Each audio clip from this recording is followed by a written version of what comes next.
Hi friends, welcome to Shruti story world. మా story నచ్చినట్టయితే subscribe చేసుకోండి, లైక్ కొట్టండి, కామెంట్ చేయండి ఫ్రెండ్స్. ఈ రోజు స్టోరీ వచ్చేసి హిట్లర్ మొగుడు పార్ట్ 1. ఒక అమ్మాయి తనకు ఏం జరిగిందో అర్థం చేసుకోలేక మండుతున్న ఎండలో తిరుగుతుంది.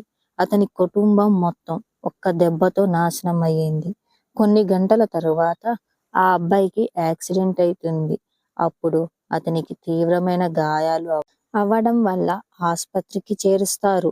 అక్కడ ఫోన్ పడి ఉండడం చూసి కొంతమంది వ్యక్తులు శివకి ఫోన్ చేశారు. మీ అన్నయ్యకి యాక్సిడెంట్ అయ్యింది, అందువలన మీ అన్నయ్యకి ఆపరేషన్ చేయాల్సి ఉంటుంది. అతని పరిస్థితి చాలా దారుణంగా ఉంది. అతని సకాల కాలంలో చికిత్స చేయకపోతే అతని ప్రాణాలు ప్రమాదం ఉండొచ్చు. దయచేసి వీలైనంత త్వరగా డబ్బు ఏర్పాటు చేయండి. అప్పుడు శశి, డాక్టర్, ఇప్పుడు ప్రస్తుతం నా కాడ అంత డబ్బు ఎక్కడి నుండి వచ్చింది? నాకు ఎవ్వరూ తెలియదు. నా అన్నయ్యకి చికిత్స చేయించుకోవడానికి నా దగ్గర అమ్మగలిగేది ఏమీ లేదు. ఇవన్నీ ఆలోచిస్తే ఆమె ముందుకు కదిలింది. ఆమె ఏమీ చూసుకోకుండా అటు ఇటు తిరుగుతూ అకస్మాత్తుగా ఆమె కారు కింద పడింది. కారు యజమాని బయటికి వచ్చి ఆ అమ్మాయిని చూశాడు. ఆమె అద్భుతమైన అందమైన పాల రంగు కలిగి ఉంది. ఆమె నీలి రంగు దుస్తులను ధరించింది. ఆ అమ్మాయి అక్కడే కూర్చొని ఏడుస్తుంది. మరియు కార్ యజమాని ఏమైంది అని అడిగాడు. ఎందుకు ఏడుస్తున్నావు? ఏమైనా దెబ్బలు తగిలినాయా అని అడగగా, ఏం తగలలేదు. మరి ఎందుకు ఏడుస్తున్నావు? నీకు ఏదైనా సమస్య ఉందా అని అడుగుతాడు. ఆ అమ్మాయి ఏం చెప్పాలో అర్థం కాక అలానే చూస్తూ ఉంది. చెప్పు, నీకు ఏదైనా సమస్య ఉంటే నేను తీర్చగలిగితే తీరుస్తా అని అంటాడు. వెంటనే పైకి లేచి వాళ్ళ అన్నయ్యకి జరిగిన యాక్సిడెంట్ గురించి చెప్పి, ఇలా డాక్టర్లు ఆపరేషన్ చేయాల్సి ఉంది అని చెప్పారు. దానికి చాలా డబ్బులు అవుతాయి అంట. నాకు మీరు సహాయం చేయగలరా? డబ్బులు అని అడుగుతుంది. ఆ కార్ యజమాని ఏం ఆలోచించకుండా, నువ్వు ఎంత అవసరం అని అడుగుతున్నావు అని అంటాడు. దానికి చాలా డబ్బులు అవసరం అవుతాయి అని అంటుంది. నేను నీకు డబ్బులు ఇస్తా, కానీ నాకు ఒక షరతు ఉంది. నీకు డబ్బులు ఇచ్చే ముందు నా షరతులకి నువ్వు ఒప్పుకోవాలి అని అనగానే శశి ఒక్కసారిగా ఆశ్చర్యంగా చూస్తూ ఉంటుంది. వాళ్ళ తమ్ముడి కోసం దేనికైనా సిద్ధమే అని ఆలోచించి, చెప్పండి సార్, మీరు ఏం చెప్పినా సరే నేను ఆ షరతులన్నిటినీ ఒప్పుకుంటా అని అంటుంది. నువ్వు కన్యవేనా అని అనగానే శశి ఒక్కసారిగా ఉలిక్కిపడి ఉంటుంది అని అంటుంది. ఆ వ్యక్తి నమ్మకుండా, నాతో రా, నీకు పరీక్ష ఉంటుంది అని చెప్తాడు. శశి, నన్ను నమ్మండి, ఇది అబద్ధం అని తేలితే మీరు ఏం చెప్పినా నేను చేస్తాను. కానీ ప్రస్తుతం నేను నా అన్నయ్య ప్రాణాన్ని కాపాడాలి. దయచేసి నాకు సహాయం చెయ్యండి అని అంటుంది. ఆ కార్ యజమాని, మీ అన్నయ్య క్షేమంగా ఉంటాడు. మీ అన్నయ్య హాస్పిటల్ పేరు అన్నీ చెప్పు. మీ అన్నయ్యకి ట్రీట్మెంట్ వీలైనంత త్వరగా మొదలవుతుంది అని యజమాని ఫోన్ చేసి ఒకరికి అంతా వివరించాడు. అప్పుడు శశి కారులో కూర్చొని నిశ్శబ్దంగా ఉంటుంది. అతను కూడా కార్ ఎక్కగానే నీ పేరు ఏమిటి అని అడుగుతాడు. శశి అని చెప్తుంది. నా పేరు శశికాంత్ అని చెప్తాడు. అతను కారు నేరుగా కోర్టు ముందు ఆగింది. శశికి ఏం అర్థం కాక, సార్, మీరు ఎందుకు కోర్టు ముందు ఆపారు అని అడుగుతుంది. నీకు ఇందాక షరతుల గురించి చెప్పా కదా, ఇప్పుడు మనిద్దరం వివాహం చేసుకుంటే 6 నెలల తరువాత విడిపోవాలి అని చెప్పగానే పెళ్ళి అని ఒక్కసారిగా షాక్ అవుతుంది. నువ్వు ఏం ఆలోచించకుండా, శశి, ఈ పేపర్ ని తీసుకొని చదవండి అని చెప్తాడు. దీని ప్రకారం మీకు 6 నెలల్లోనే ఇది విడాకులు వస్తుంది. మరియు ఈ 6 నెలలో మీరు గర్భవతిని పొందవలసి ఉంటుంది. ఆ తరువాత బిడ్డ పుట్టిన తరువాత మీ ఒప్పందం ముగిసింది మరియు మీరు స్వేచ్ఛగా ఉంటారు. మరి వీటన్నిటిని ప్రతిఫలంగా మీకు డబ్బు కూడా లభిస్తుంది. మరి మీ 6 నెలలో గర్భవతి కాకపోతే మీరు మొత్తం డబ్బులు నాకు తిరిగి ఇవ్వాలి. అని చెప్పగానే శశి ఏం ఆలోచించకుండా ఈ షరతులన్నిటినీ నేను అంగీకరిస్తాను అని చెప్తుంది. ఇద్దరు ఒప్పందం ప్రకారం కోర్టులోకి వెళ్ళి వాళ్ళ ఇద్దరు వివాహం చేసుకుంటారు. తరువాత వాళ్ళిద్దరు కలిసి ఇంటికి బయలుదేరుతారు. ఒక బంగ్లా ముందు ఆపి ఇతను లోపలికి వెళ్తారు. ఆ బంగ్లా లోపలి నుండి చాలా అందంగా కనిపించింది. శశికాంత్, నువ్వు వెళ్ళి ఫ్రెష్ అవ్వు, తరువాత మనిద్దరం భోజనం చేద్దాం అని చెప్తాడు. అతను ఇంటి పనివాళ్ళు వెళ్ళి ఆమెకు గది చూపించండి అని అంటాడు. వెంటనే శశిని తీసుకుని వెళ్ళి చూపిస్తారు. గది చాలా పెద్దదిగా మరియు గది తెల్లగా మరియు నీలం రంగు తో అలంకరించబడింది.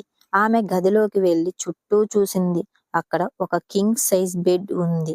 గది క్లాస్ గా కనిపిస్తుంది. మరి ప్రతిదీ అందంగా అమర్చబడి ఉంటుంది. ఆమె త్వరగా ఫ్రెష్ అవ్వడానికి బాత్రూమ్ కి వెళ్తుంది. ఆమె ఫ్రెష్ అయ్యాక కిందకి వెళ్ళింది. అక్కడ ప్రతి వంటకం రుచికరంగా కనిపించింది. శశికాంత్ వచ్చి కుర్చీలో కూర్చో అని చెప్పగానే ఆమె కొంచెం కంగారుగా కుర్చీలో కూర్చుంటుంది. నువ్వు ఏం ఆలోచించమాకు, ఇప్పుడు మనిద్దరం కలిసి అన్నం తిందాం అని అంటాడు. కొంత సమయం తరువాత చాలా అందంగా కనిపించి ఒక అబ్బాయి వచ్చి ఆనంద్ దగ్గరికి వెళ్ళి ఏదో చెప్తాడు. తరువాత శశికాంత్ అక్కడి నుండి వెళ్ళిపోవడం ప్రారంభించాడు. తరువాత అకస్మాత్తుగా ఆగి శశి దగ్గరికి వచ్చి నేను పని మీద బయటకు వెళ్ళాలి, సాయంత్రం నాటికి తిరిగి వస్తానని చెప్పి వెళ్ళిపోతాడు. శశి ఈ విషయం నాకు చెప్పి నువ్వు ఎందుకు వెళ్తున్నావు రా, ఎవరైనా వచ్చే వరకు నేను నిద్రపోతాను అని అంటుంది. సాయంత్రం అయ్యింది. శశి గురించి అన్నీ తెలుసుకోవడానికి అభిమాన్యుడు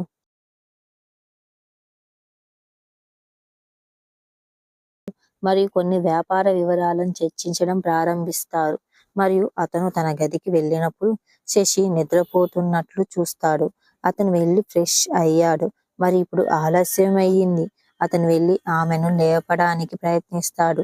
శశి నిద్రలో మునిగిపోయింది. నన్ను పడుకోని, ఇప్పటికే చాలా లేట్ అయ్యింది. ఆయన వినకుండా శశికాంత్ శశిని రాత్రి అయ్యింది. అకస్మాత్తుగా వేరొకరి గొంతు విని ఆమె తొందరగా లేచి కూర్చుంది. ఆమె కళ్ళు తుడుచుకుంటూ నా బట్టలన్నీ ఎక్కడ ఉన్నాయి అని అడగ్గా ఆ సంచులన్నీ నీ బట్టలన్నీ ఉన్నాయి అని అంటాడు. ఫ్రెష్ అయ్యి డిన్నర్ చేద్దాం, కిందికి రా అని చెప్పి వెంటనే శశికాంత్ శశి ఇద్దరు భోజనం చేయడానికి కూర్చున్నారు. అక్కడ అకస్మాత్తుగా కొన్ని శబ్దాలు రావడం ప్రారంభిస్తాయి.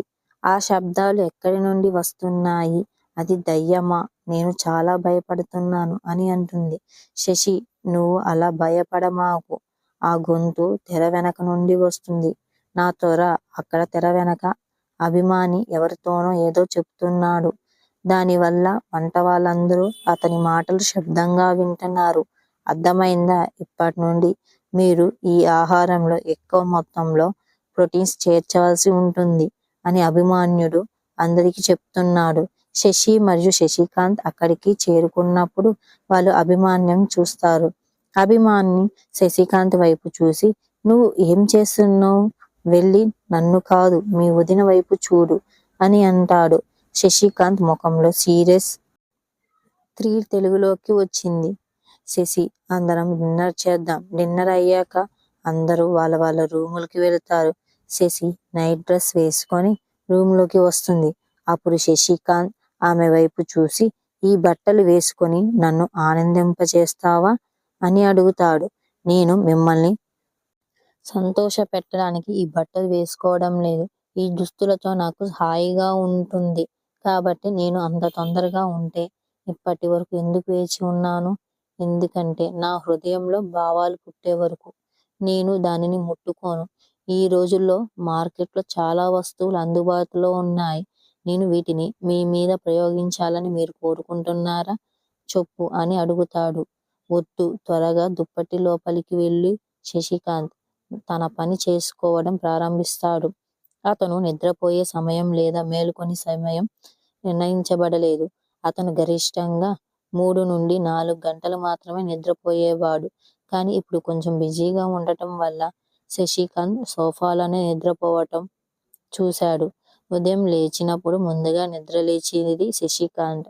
అతను నిద్రలేచి ఫ్రెష్ చేసి తన గదిలోని బాల్కనీలో ఉన్న జిమ్ కి వెళ్తాడు. అక్కడ ఒక ఉయ్యాల కూడా ఉంది. అతని ఉదయాన్నే లేచి సూర్యుడిని చూడడం అంటే చాలా ఇష్టం. కానీ మన హీరోయిన్ శశి ఇంకా పడుకొనే ఉంటుంది. ఆమె 7 గంటలకు మేలుకొని చుట్టూ చూసేసరికి బాల్కనీ దగ్గర ఎవరో కనిపిస్తున్నట్లు అనిపించింది. శశి వెళ్ళి ఎవరో ఉన్నారో చూద్దామని బెడ్ మీద నుండి పైకి లేస్తుంది. ఆమె బాల్కనీలోకి వెళ్ళి చూస్తానని తను తానే చూసుకుంటుంది. తన కళ్ళను తానే నమ్మలేకపోతుంది. ఈ వ్యక్తి చాలా అందంగా ఉన్నాడు. నాకు వెళ్ళి అతన్ని కౌగిలించుకోవాలనిపిస్తుంది అని అనుకుంటుంది. శశికాంత్ చొక్కా లేకుండా ఉన్నాడు. మరియు అతని శరీరం పూర్తిగా హీరోల కండలతో ఉన్నాడు. అతని ఆకుపచ్చ కళ్ళు అద్భుతంగా ఉన్నాయి. శశికాంత్ శశి వైపు చూస్తున్నాడు. శశి, ఇక్కడ ఏం చేస్తున్నావు అని అడుగుతాడు. అతను ఆమెని అలా అడగగానే ఆమె కంగారుగా భయపడుతూ ఏం మాట్లాడలేకపోతుంది. నువ్వు బాగున్నావా? ఎందుకు అంత కంగారు పడుతున్నావు? జాగ్రత్తగా ఉండు అని చెప్తాడు. శశి, ఇక్కడ ఎవరో ఉన్నారు అని నేను అనుకున్నాను కాబట్టి నేను చూడటానికి వచ్చాను అని చెప్తుంది. ఆ మాట చెప్పి శశి బాత్రూంలోకి వెళ్ళిపోతుంది. ఆమె ఫ్రెష్ అయ్యి కిందకి వెళ్తుంది. శశికాంత్ కూడా బ్రేక్ఫాస్ట్ చేసి ఆఫీస్కి బయలుదేరాడు. శశి కూర్చో అని శశికాంత్ గురించి ఈ రాత్రి ఉదయం ఉన్న వ్యక్తిని కౌగిలించుకోవడానికి తను ఏం చెయ్యాలో ఆలోచిస్తూ కూర్చుంటుంది. ఆమెకి ఆలోచనలు ఏం తోచిపాటి కాక గూగుల్ సహాయంతో ఏం చేద్దామని అక్కడ టైపింగ్ చేస్తుంది. ఒక వ్యక్తి హృదయంలో స్థానం సంపాదించడం ఎలా మరియు దానికి ప్రతిస్పందన అనేక ఫలితాలు వచ్చాయి. వాటి నుండి నేను కొన్ని అంశాలను ఎంచుకొని వాటిని రాసుకుంటుంది. ఈరోజు ఆహారంలో ప్రారంభిద్దాం.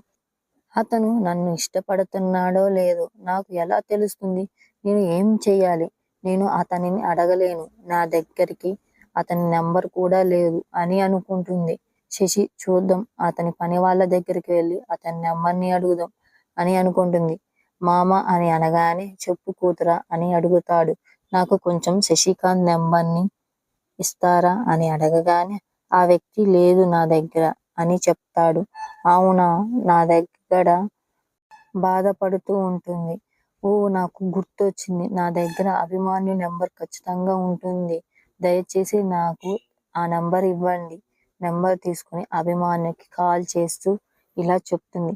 అభిమాన్యు తెలియని నెంబర్ చూసినప్పుడు ఈ నెంబర్కి ఎవరు కాల్ చేస్తున్నారని ఆలోచిస్తూ ఫోన్ తీసుకొని హలో అని ఎత్తారు. అప్పుడు అభిమాన్యు, నేను శశిని. ఓ వదిన, ఇది మీ నెంబరా అంటే, అవును, నేను ఏది అడగాలనుకుంటున్నాను, అందుకే నేను పని వాళ్ళ దగ్గర నీ నెంబర్ తీసుకున్నాను అని అంటుంది.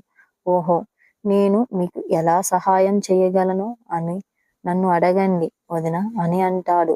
అభిమాన్యు, మీ అన్నయ్య ఏమిటి ఇష్టపడతాడు, ఏ వంటకం ఇష్టపడతాడు అని అడుగుతుంది. వెంటనే అభిమాన్యు, శశికాంత్ ఏమీ తినడానికి ఇష్టపడడు అని అతను చెప్పారు. అతను ఇంత చిన్న విషయానికి చాలా ఆందోళన చెందుతాడు. అతనికి ఏదైనా సరిపోతుంది. అతనికి ఇష్టమైన వంటకం ఏదీ లేదు అని చెప్పగానే ఆమె కొంచెం బాధపడుతుంది. కానీ మీరు అడిగితే నేను ఏం చెప్పలేను అని చెప్తాడు. వెంటనే అభిమాన్యు, వదిన, నాకు ఒకటి గుర్తొచ్చింది, అన్నయ్యకి కీ అంటే ఇష్టం అని చెప్పాడు. శశి, ఓ అవునా అని చెప్పి ఫోన్ పెట్టేసింది. సరే, థ్యాంక్ యూ నాకు ఈ విషయం చెప్పినందుకు అని అంటుంది. రాత్రి భోజనం చేయడానికి సిద్ధంగా ఉంటుంది.